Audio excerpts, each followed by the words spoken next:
Hey Spider Nation, welcome back to another episode of Spider-Man's Tangled WebShow. I'm Jonathan, and joining me tonight is James. What's going on, James? Not much. I just got home from work, having my dinner right now, which is Wendy's.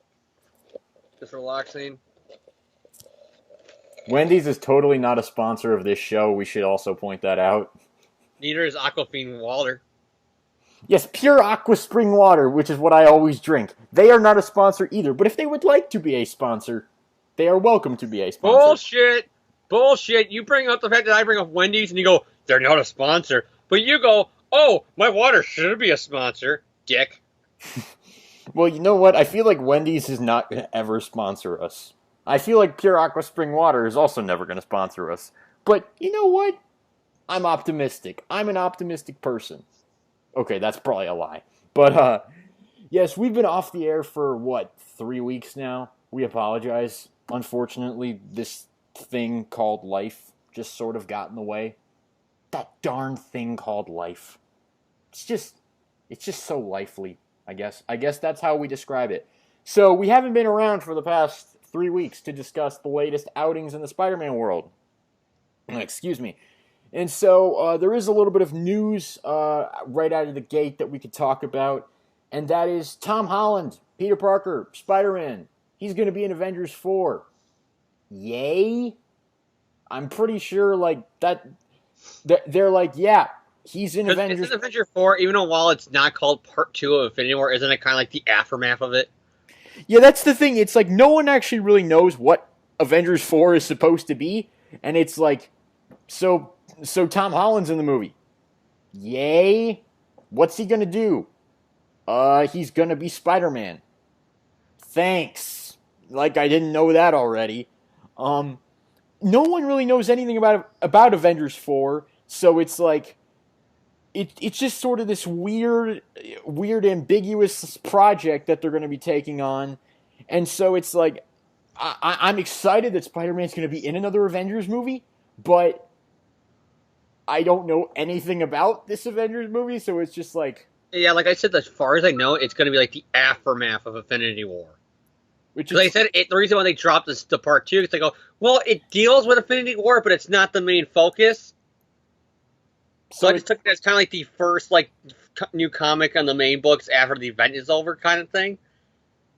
It's probably just going to be there to, set up Phase 4. It's like, oh, yeah. That's what I mean. I think it's going to be it's the aftermath of the battle, maybe minutes right after the final battle of Thanos takes place. And they're like, so who's going to be the new Avengers in the new phase? It's like, yeah, I think that's what it's going to be. Wait, here's a mild inconvenience for us to take care of while we form the new team around it, and you'll pay $3.99 for it. For a movie ticket. Wait a second. Who's writing the script? All of a sudden, it's Bendis. In the middle of the movie, they start breaking fourth wall Deadpool because even they're calling this the event fatigue. So we're gonna be Avengers, and now it's gonna be a while now since we got a new team. Until next year, in Avengers 5. It's like, what the fuck? Who's writing this crap? All of a sudden, it cuts to Bendis hi. And why aren't we paying attention to continuity? And why is the events of this movie not paying attention to the events of this other movie? And why is Peter Parker now named Miles? All right, but that's the most news that we have. It's like Tom Holland is going to be Spider-Man in Avengers 4. Yay! We know nothing about this. That's the only news that we've had in the past 2 weeks or the past 3 weeks. It's just like Spider-Man in Avengers 4. Cool. There's been plenty of other Marvel news, but not a lot in terms of Spider-Man. Kind of Spider-Man related. It's Legacy.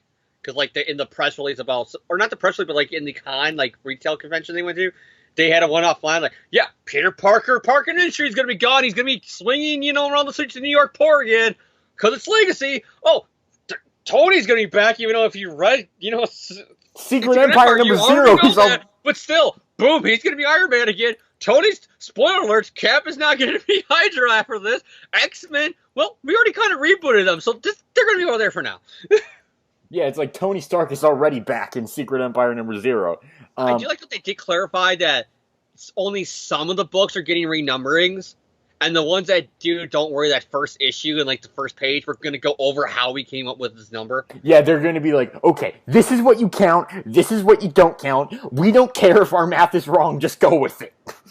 Because my problem is when they get to Avengers, because my thing is still, do you count All New, All Different? Do you count the first volume of New Avengers? Do you count Dark Avengers? Do you count the Mighty Avengers? And I'm still trying to figure out with Amazing Spider-Man, it's like, okay, do we count 33 issues of Superior? Or do we count 31? Do we even count Superior? If it was my call, I would say you count the main book, because the other issues were just a tie-in one-shot almost to Spider-Verse. Because it's like, okay, you had 700, then you had Superior, which originally ran for 31 issues, and then you got 2 bonus issues after that. That was written by Dan Slott as the Amazing Spider-Man book during the Secret Wars event. But is that counted as that, or does it count since Renew Your Vows, the new book? And it's like, okay, wait a minute. So you've got Superior, which is 31 issues, and then you got the 2 bonus issues that came out 4 months later while Amazing Spider-Man was being published. So it's like, do you count those as well? So if you do, you have 33 issues. Then you have 18 issues of Volume 3, so that gets us up to 751. Then you have, at this moment, 26 issues of this, which is up to 777. But then if you don't count Superior, you're only up to 744, if my math is right. I hope I passed kindergarten math. While Spider-Man's a different story, I think somebody said is once we get up to that point, like, the first issue, when this happens, if they do renumber for the Avengers, guess what number it's going to be? Avengers 600 or 700, like somebody counted. If they go back to the legacy number, like if it didn't stop, they'll be like to like 600 or 700. Yeah, it's like, and then with Spider-Man, it's like, I think the highest we could possibly be right now is 777. I think that's the highest we could possibly be. So, like, obviously when they do this legacy renumbering, it'll be, let's see, assuming they keep going with 1 issue a month with the 2 issues. They're putting out 2 issues in June, one in May, 1 in July. If they keep going with that, then you'll probably have somewhere around 783-ish when they renumber. But yeah, so, oh yeah, just as a little confirmation, there was a Marvel Legacy teaser that was released earlier this week, and there's been like other online articles about it. So that Marvel Rebirth thing we told you about a few months ago, yeah, it's got an official name now. It's Marvel Legacy, and it is basically Marvel Rebirth because pretty much. It begins with a one-shot called Marvel Legacy. Yeah, we're not kidding you. It's like, oh my gosh. DC, during their press conference, they stream it over YouTube so the whole world can see. Marvel, it's like a secret retail convention where they didn't allow photos and shit like that to leak. So already Marvel, it's kind of like that strike one compared to DC. DC actually did a big event around it with the press conference, so that way fans can say, oh shit, this is good. Instead, fans are already like, what does this mean? Like, you know what I mean? Like where DC fans like, oh, I like where they're going because they explain it to me. Now it's like you're getting leaks, and it's like, okay. But anyway, this week we have 2 comics that came out in the past few weeks that we've been off. We have Amazing Spider-Man Renew Your Vows number 6 and Amazing Spider-Man Volume 4 number 26. We're going to tackle Renew Your Vows first because this one's going to go quicker than 26. This one, I want to cover it. Can I cover it? Because I can do it short and sweet, and I think you'll approve of it. Okay, James is going to be doing the recap just as soon as I give the creative team here. Amazing Spider-Man Renew Your Vows, number 6, School Days, Part 1. Jerry Conway, writer, Ryan Stegman, artist, Jesus Abertov is the colorist, VC's Joe Caramagna is the letterer, Allison Stock, assistant editor, and editor Darren Shan. Huh, what happened to Nick Lowe? He's not credited in this. Nick Lowe is like, so I'm going to take a me day. Why? Because this comic's actually awesome. Yeah, I don't need to do any work on this comic. But yes, James, what happens in Amazing Spider-Man Renew Your Vows number 6? Okay, there's a surprise birthday party. And guess who shows up? Na-na-na-na-na-na. We're not monetized, so I can do this. Da-na-na-na-na-na. Because it's the fucking badass 90s X-Men. Look at Cyclops. Look at Wolverine. It's the fucking 90s. Look at the chair. Ah! Ladies and gentlemen, I just want to point something out. Before the show started, I was freaking out and fanboying to James over Secret Empire #0, which if you have not read it, you need to read it. It is a very, very good 90s comic. X-Men cartoon is awesome. Yes, and so I just want to point out that now James is fanboying over the 90s X-Men. Hey, what can I say? I'm a sucker for anything made in the 90s that was on Fox Kids and made by Saban. I'm not judging James, I'm just saying we both have our fanboy moments, James. It's relatable. Okay, you're fanboying over a so far mediocre event. I'm fanboying over the fucking 90s X-Men cartoon. Part of the holy trinity of 90s cartoons with Batman, Spider-Man, and X-Men. Okay, James, but what happens in Amazing Spider-Man Renew Your Vows #6?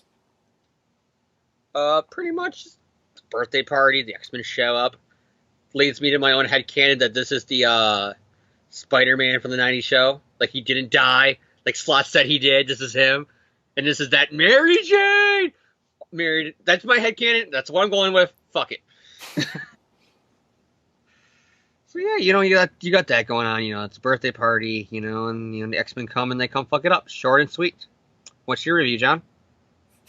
Well, there's actually a lot more to the issue than that. Maybe You said you wanted to keep it short so we could talk about 26. So I put it down to its bare essentials. There's a birthday party for Annie. X-Men show up. Shenanigans. How much smaller can we get? Well, let me just throw some other stuff in here. That was a good recap, James. I will say that he did get the most basic fundamental levels of it. But 90s X-Men, that's all you need to know. Building on that, Professor Charles Xavier wants Annie to come attend his school for mutants because he thinks that it'll be good for her. Peter and Mary Jane. I gotta say, I'll bring it up my review, but I really love that for one continuity, thing. Mary Jane is very opposed to this because she's Annie's mother, and what mother wants to send her child away to some school like this? Like, it's the most understandable thing in the world. And Peter's just like... She doesn't want her daughter to be a mutant. What? She doesn't want her daughter to be a mutant. Nobody in the Marvel Universe... It's pretty sad as Spider-Man and his wife was like, what? People don't understand. I'm just a good guy with power trying to do the right thing, and Jonah got the wrong impression of me. Oh, I'm glad you say that, Spider-Man. It's Charles Xavier. I want to take your daughter because she's the mutant. She's not a freak like you guys! And so, yeah, Mary Jane is hesitant about it. Meanwhile, she goes off to talk to Cyclops. Mary Jane goes to talk to Cyclops. And basically, Cyclops reveals that Civil War did not happen in this universe. Instead, they basically just said, oh yeah, Charles Xavier, yeah, you're going to be the policeman for the X-Men. Or for the mutants of the world. Avengers, you're going to be the policeman for every other superpowered person in the world. Because... bureaucracy or whatever. So they actually found a compromise. Yeah, where the real event didn't. So yeah, they revealed that Civil War doesn't happen. Meanwhile, Magneto is planning to overthrow Charles Xavier and everyone and all of them by coordinating with Jubilee, who is betraying Charles Xavier, and she gives Magneto the access codes to Cerebro. And Peter, during this time, is just talking to Xavier and Wolverine and Jean Grey and talking to them, and he's like, on the one hand, I really don't want Annie to come here, but on the other hand, I had a rough time in school. I can't even imagine what she's going through. It's like he's sort of weighing the pros and cons here. And then his spider sense goes off, and Annie's spider sense is going off, and it, basically everything's going to crap. And that is to be continued. Dun, dun, dun. So the preview for the next issue has Spider-Man going up against Magneto. Because if you didn't need awesome, badass 90s elements. So, James, do I even need to ask what your review of this issue is? Well, it's obvious. Since it's a 90s, since it's 90s character from a Saban Fox Kids show, it was more phenomenal. It's a good comic. I had a lot of fun because it's the X-Men I enjoy. Like when I'm nostalgic about the X-Men, I'm not about the movies. I'm not about any comic book storyline. It's the '90s show. So the fact that they're in those same suits and Jubilee's in there, even though she kind of betrayed the X-Men, that's my X-Men. You know what I mean? I can't help but smile seeing my X-Men. Yeah, that's good. I like the continuity that they have of it, where Charles is like, yeah, was your daughter bit also by a radioactive spider? No. Was she born with the powers? Yes. She's a mutant. She's coming with us. Because that is what kind of happened with Franklin. Franklin is considered a mutant because what's his whole thing? Is, well, I'm genetically got powers to my parents by birth. So you were born with superpowers. Yeah, you're a mutant. So I kind of like that how it's not like, well, Franklin's treated like a mutant and she's not. I like it how she is too because it's the same thing. So yeah, I like that.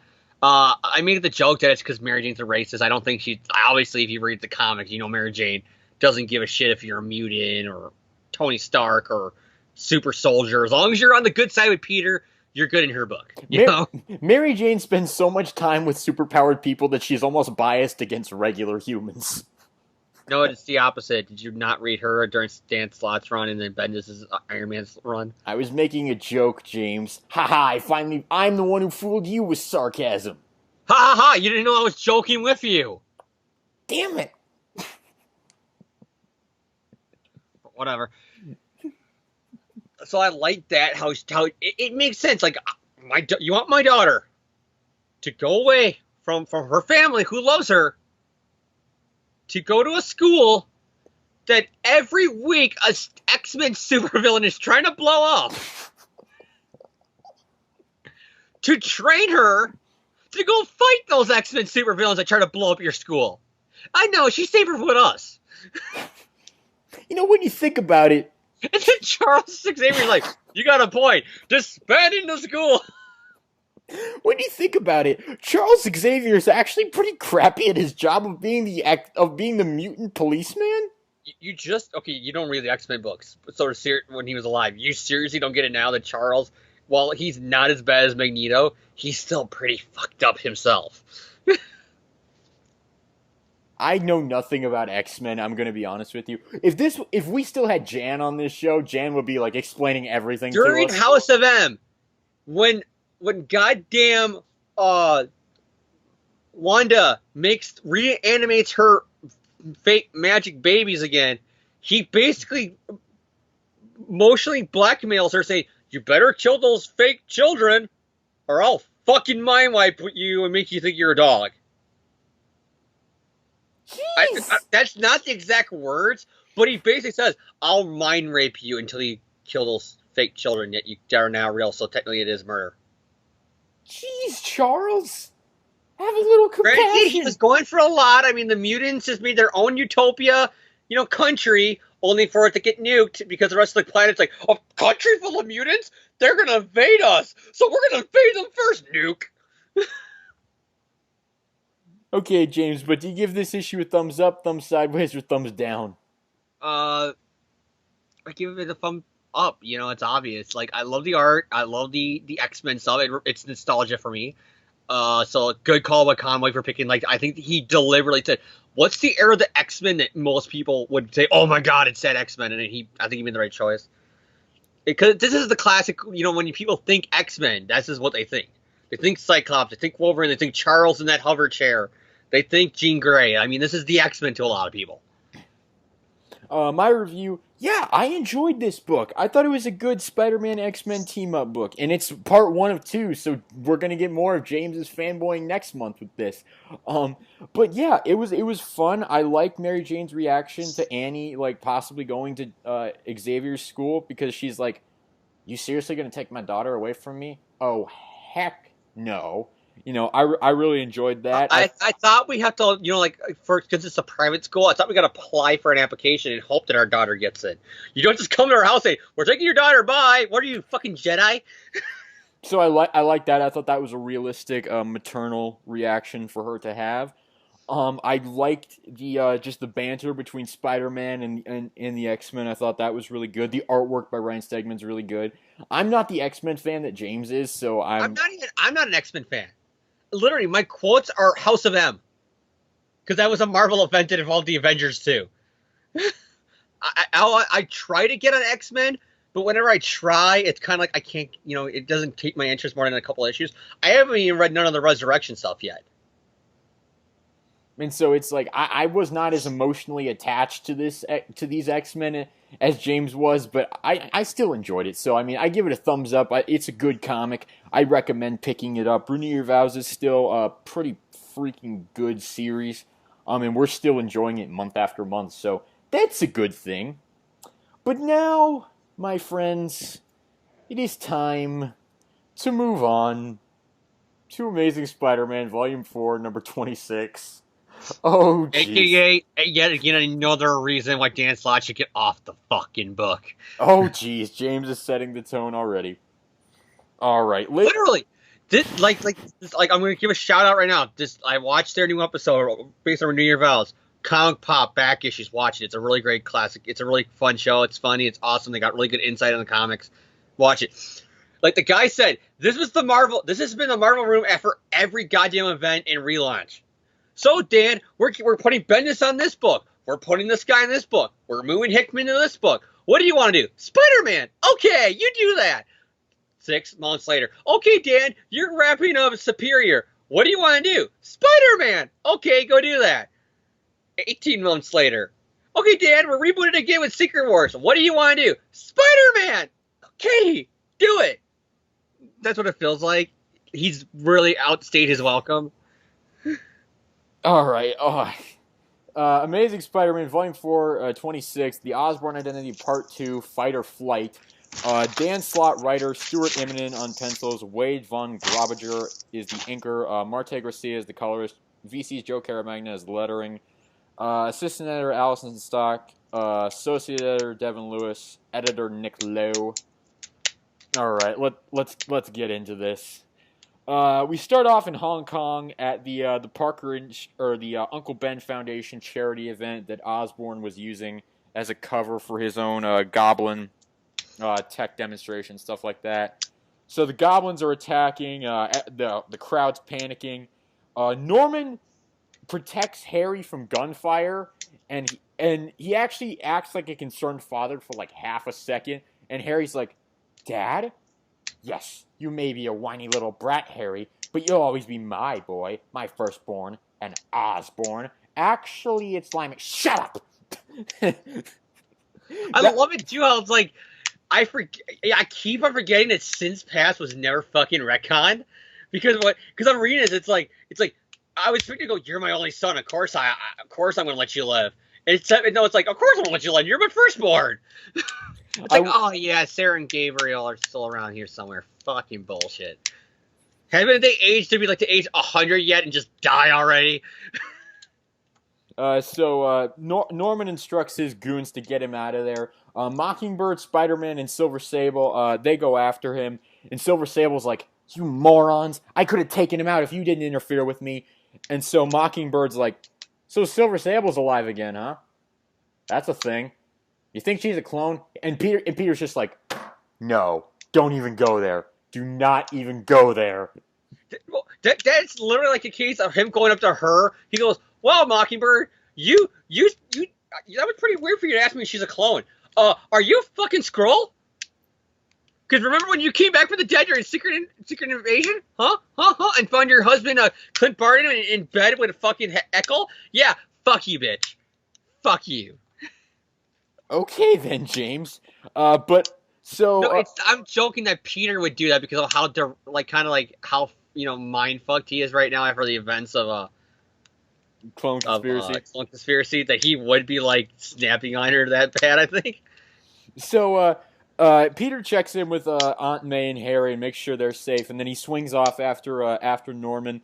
And Harry grabs a guy that he saw Norman talking to, and he was like, "What business do you have with him?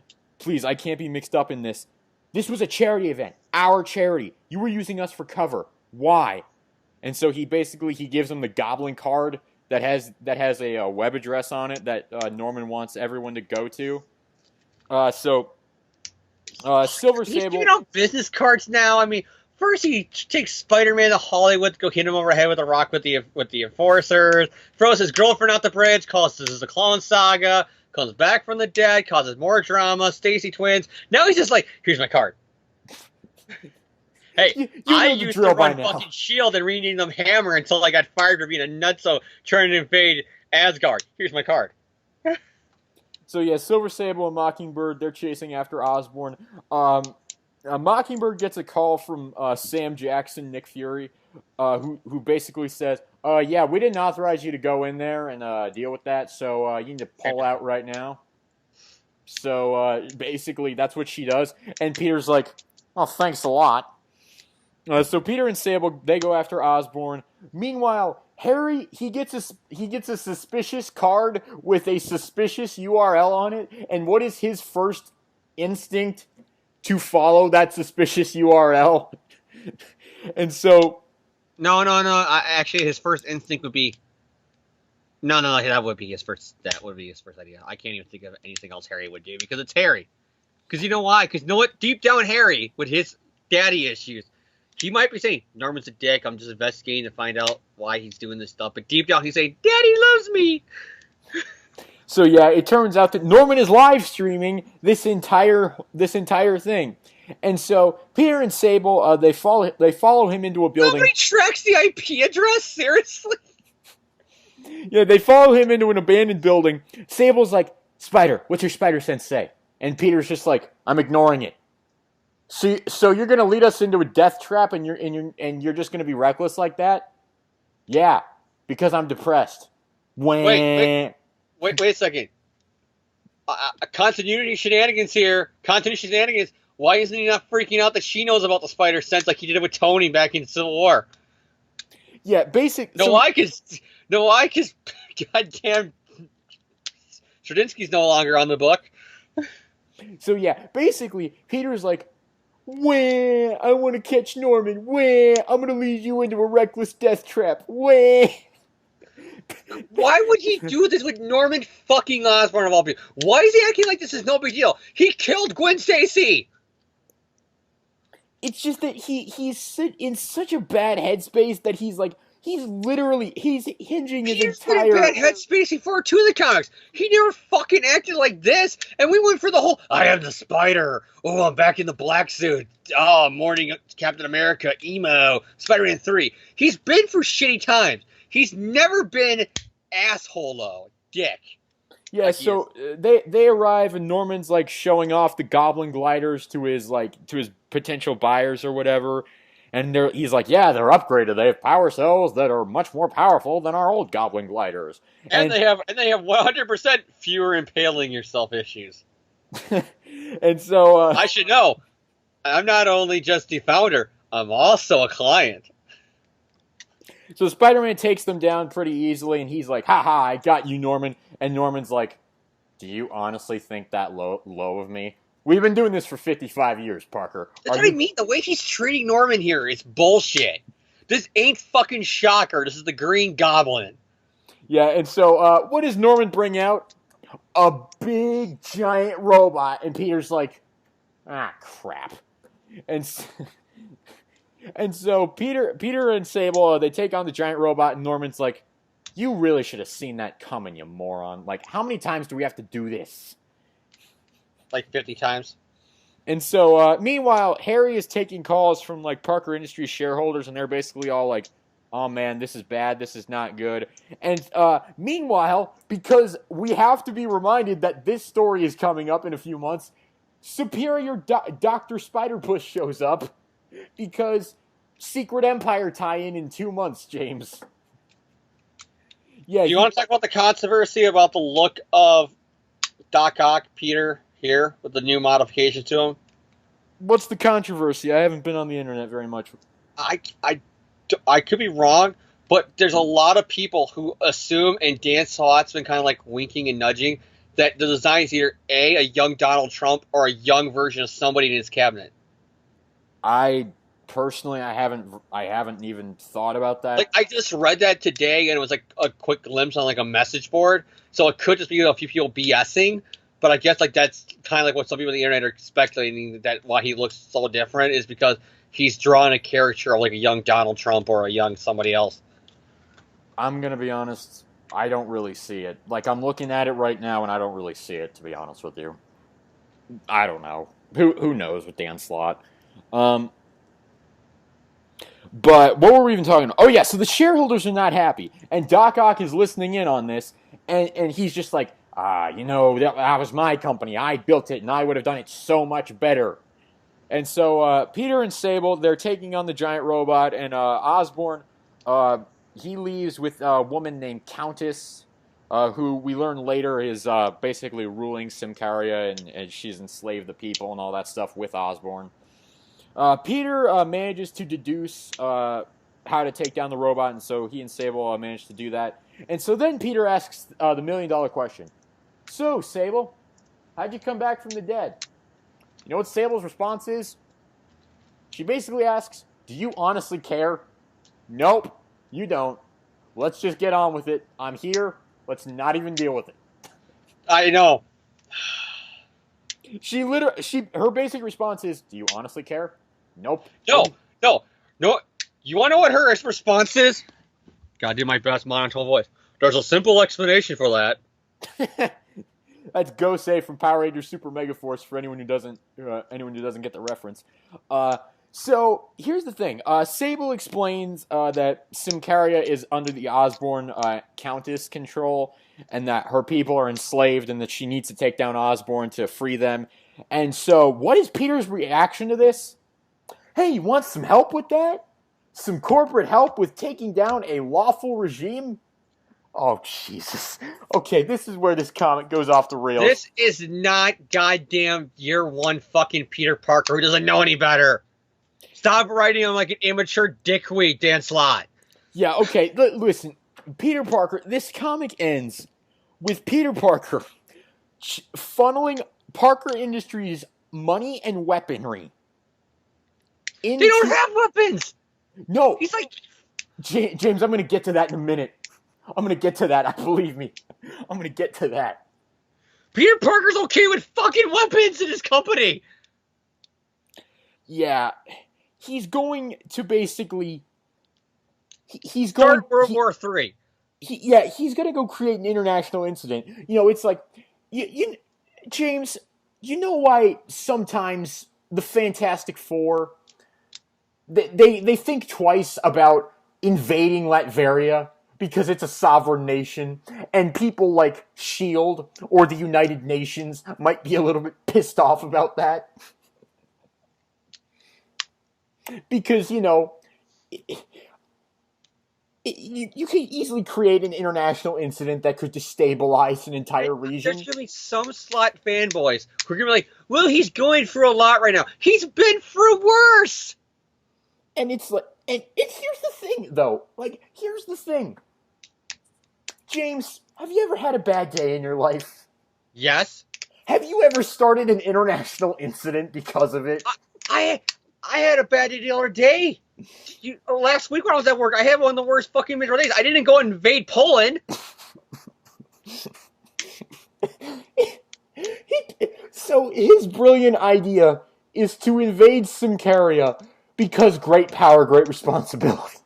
Now, see, I can understand invading Sin Cara. Because Sin Cara is a piece of shit professional wrestler from the WWE who likes to make weird noises and get his ass kicked by the other wrestlers on the backstage. Because he makes a weird noises when they're driving and he botches every move he does. So if he was invading Sin Cara, I'm okay with that. But invading a different country, Sin Cara, whatever it's called, nah, that's not Peter Parker. He would never do it. He would stop Sable from doing that. And so...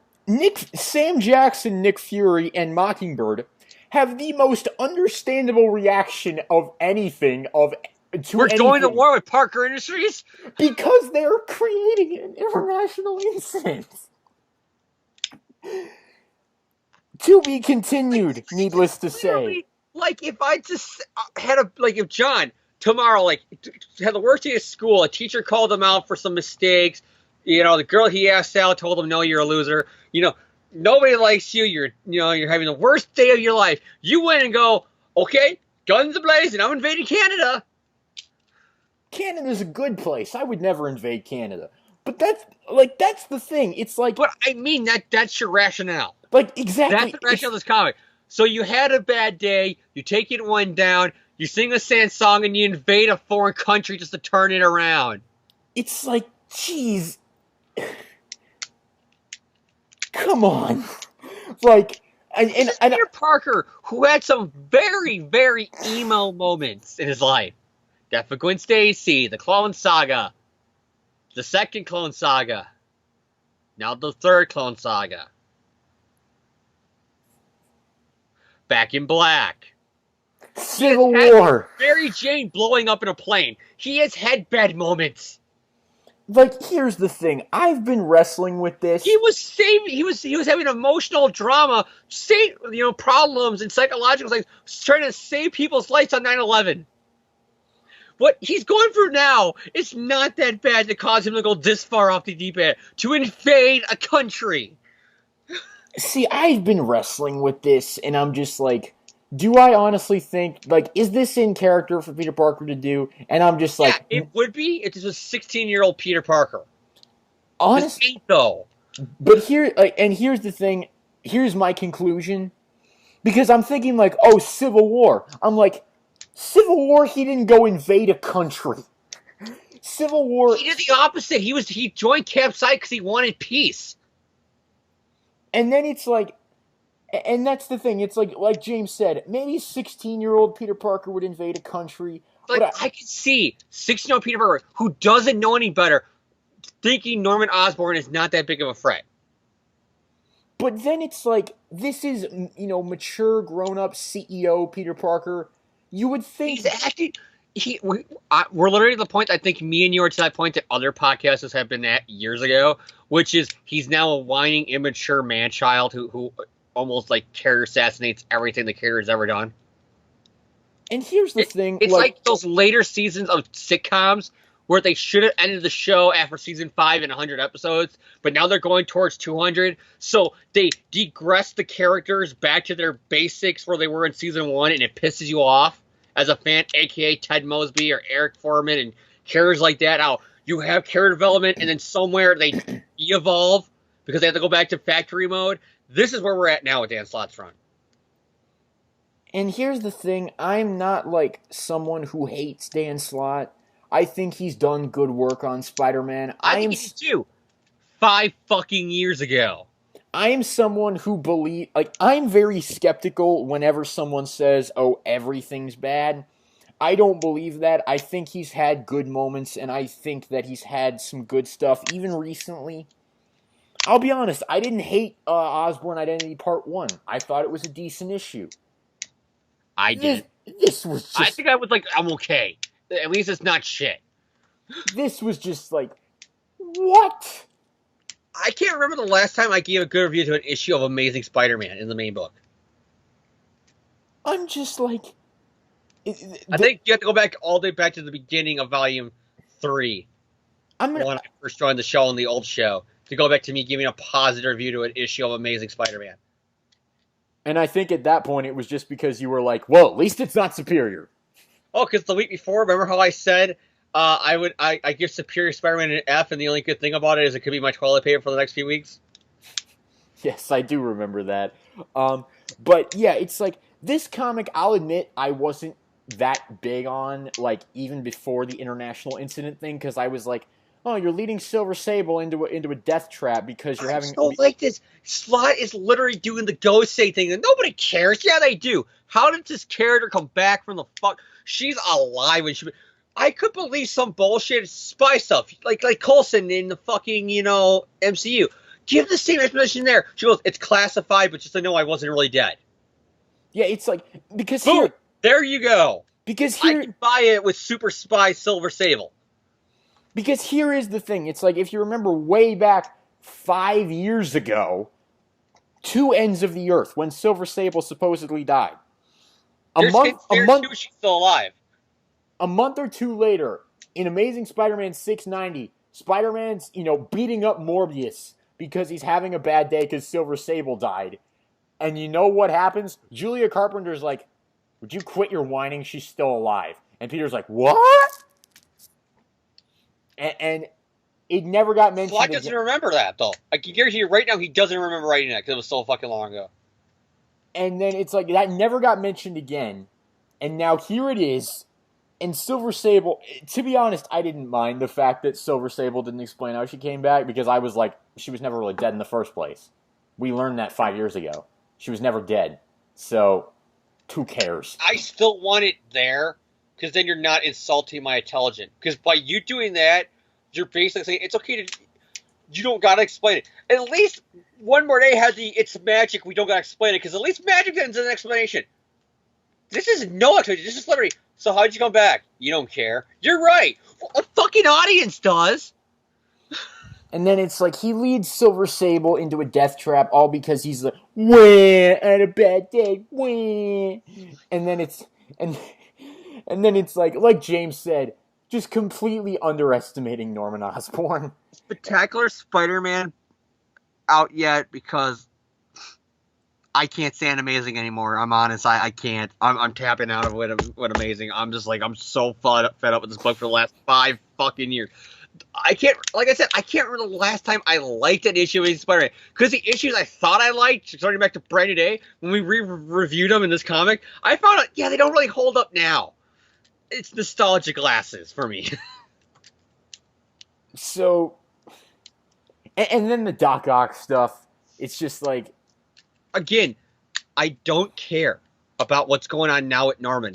Because I know it's all going to work out a little bit at least, so we can get to over there. It's like the Doc Ock stuff, it's just like, stop distracting from your main story.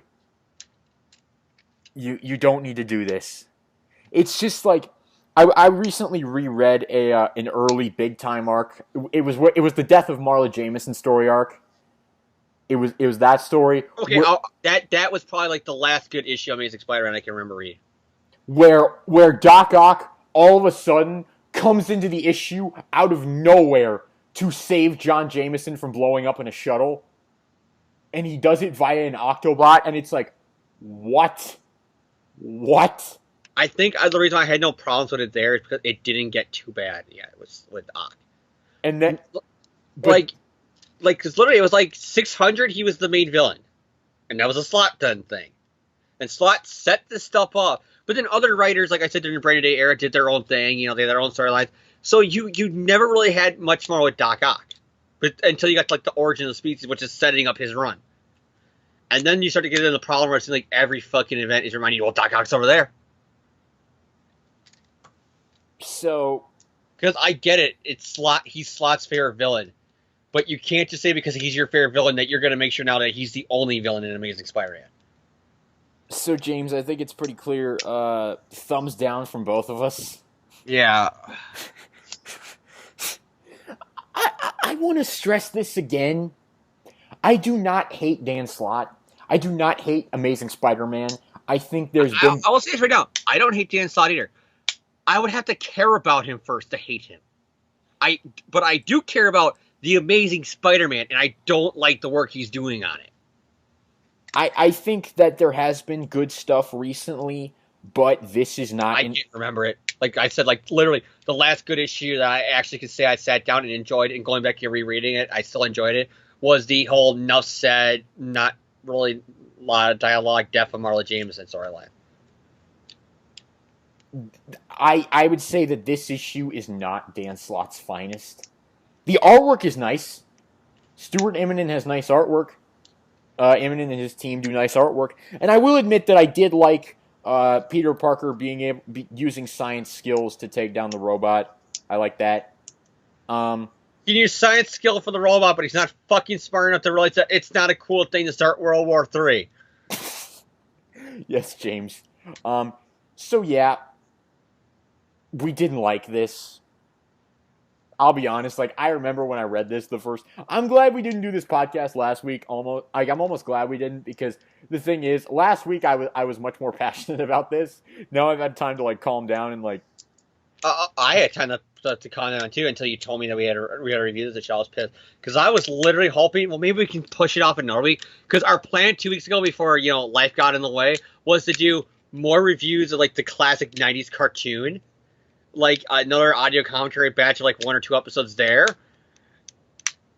And like I was at least saying in my head, well, at least I know for at least 1 week we're gonna have another good episode because we're gonna go review the clones, not the clones, the Black Suit, episodes of the cartoon. And then you said, okay, we'll tackle Renew Your Vows and Amazing Spider-Man 26, and I'm like, fuck you. Not fuck you to John, like fuck you to life. So thumbs down, pretty much from both of us. I almost wish we had the episode last week so I could see your rant on it. Well, last week it was just going to be much more offended by the fact that Peter started an international instinct. He's not Peter Parker, and I know like every Spider-Man fan has been pretty much saying that for the last 5 years. But it's to the point that like I can't recognize the guy. Ladies and gentlemen, if you like this issue, if you like rename this guy, call him Brian Clark from Hoboken, New Jersey, because he's not Peter Parker. If you like this issue, if you like the current run, please, down in the comments section, tell us what you like about it. Tell us your perspective, and I will personally respond to every comment that we get. And I will say I respect your opinion, but I don't. Like, I don't. Okay, this makes you sound like Dick. I want to clarify because it came out wrong. I will say that I respect your opinion, but I don't agree with it. Because I'm not going to be a dick who are like some people who are like, you don't agree with me with what I think about something should be, so I'm going to hate you and flame war you and call you an idiot until you agree with me. I'm not going to be that guy. I'm going to be like, I don't agree with you. But if you like it, you like it, whatever. I guess somebody has to like it. Because here is the thing. This is an opinion-based show. We do not pretend to be journalists. I just want to say again, when we first started the show years ago, when I asked John, what's your show like? John's first words to me is, we're not going to be like other podcasts. We're going to try to be the positive Spider-Man podcast. And look at where we're at now. In my defense, no control over us. We're not going out there to find every minute detail to bitch about Spider-Man. Literally the cards we have been dealt. In my defense, I made that very naive and stupid statement when I was only a mere 16-year-old.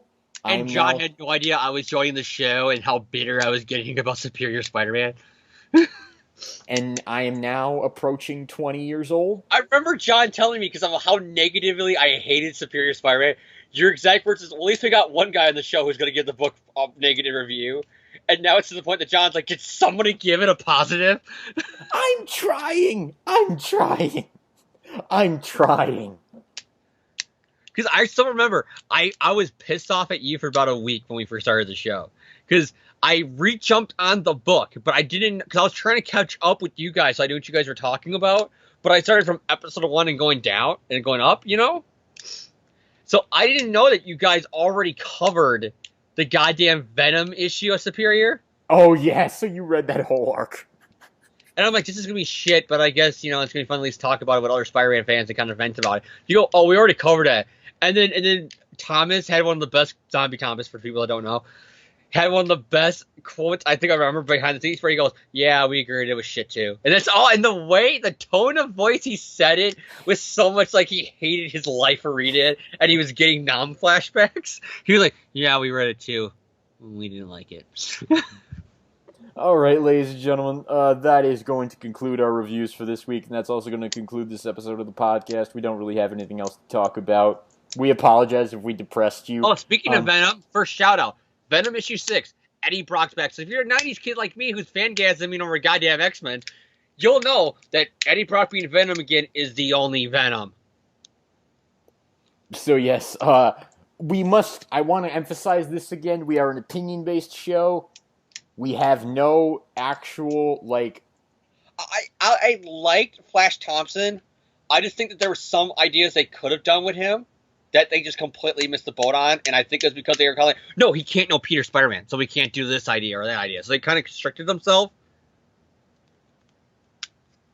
Yeah, so we are an opinion-based show. We don't pretend to own this character, and we don't pretend to be right. So if you disagree with us, it's somebody next week. John goes, okay, here's positive reviews about the book since fucking Slots Run began or whatever.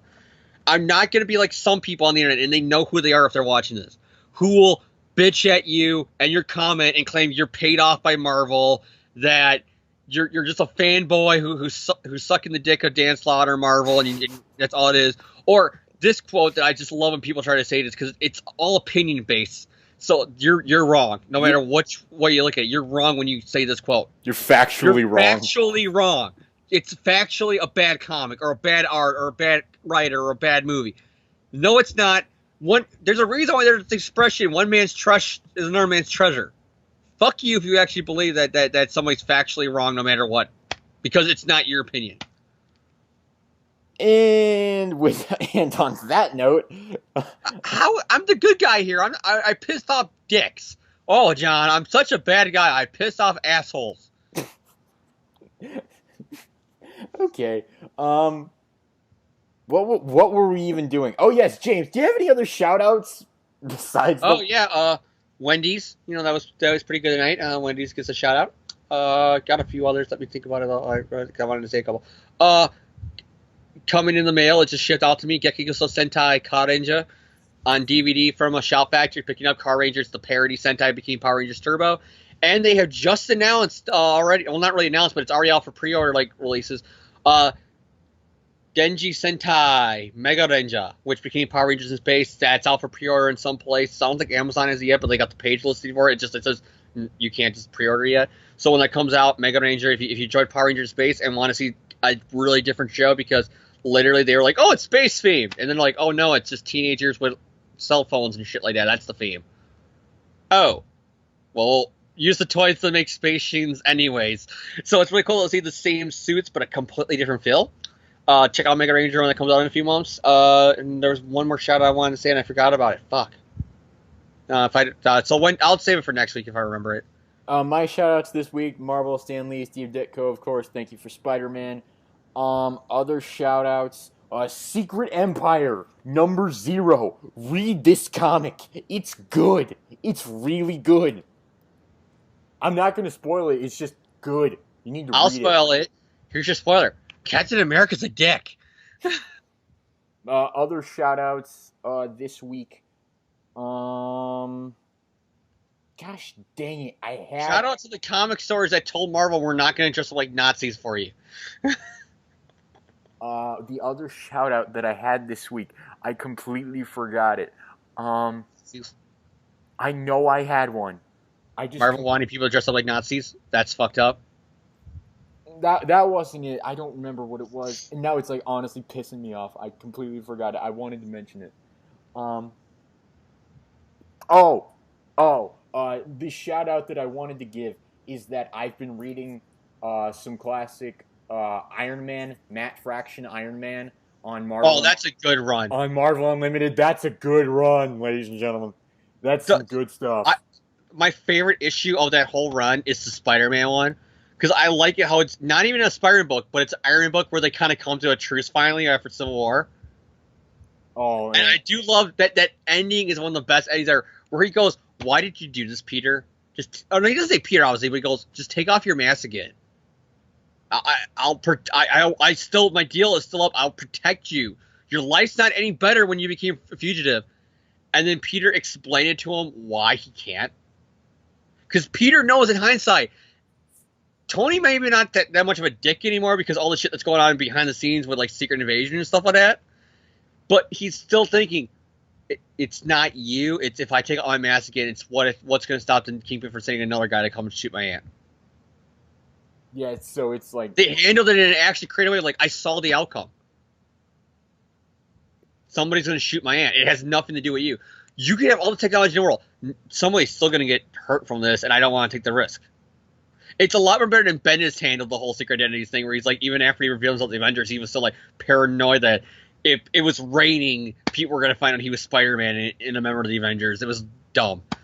Yeah, but I love that Fraction run. That Fraction run is brilliant. I was sad when it ended, and it got relaunched with Greg Land art and shit like that. Yeah, Matt Fraction's Iron Man. If you have not read that, you need to. Oh my gosh, that's good. I like how they did the movie tie-in with the first arc with Stane's son coming after him for revenge for his dad's death.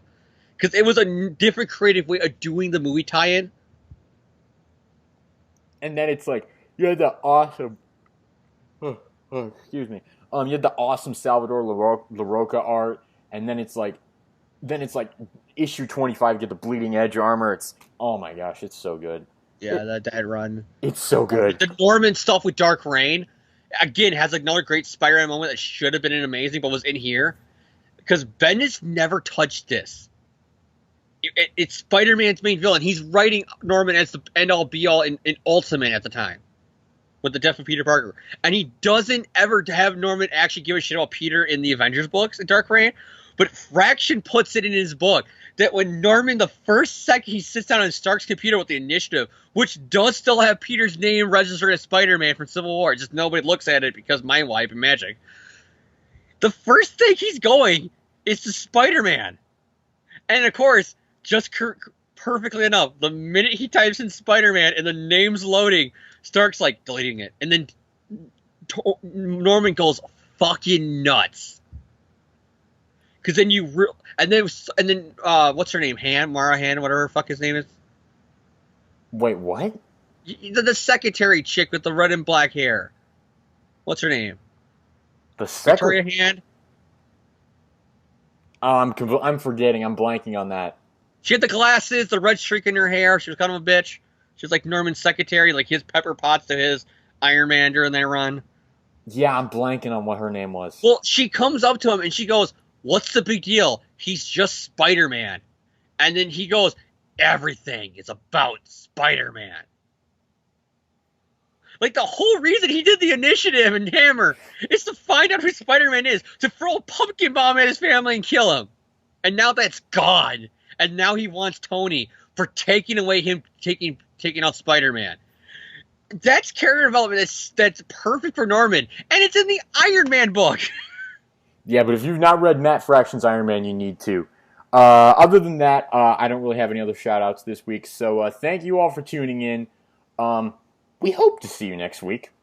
Who knows at this point? But we hope to see you. So yeah, we just hope that Sin Cara doesn't invade us now because of the Spider-Man comic. Thanks, Peter.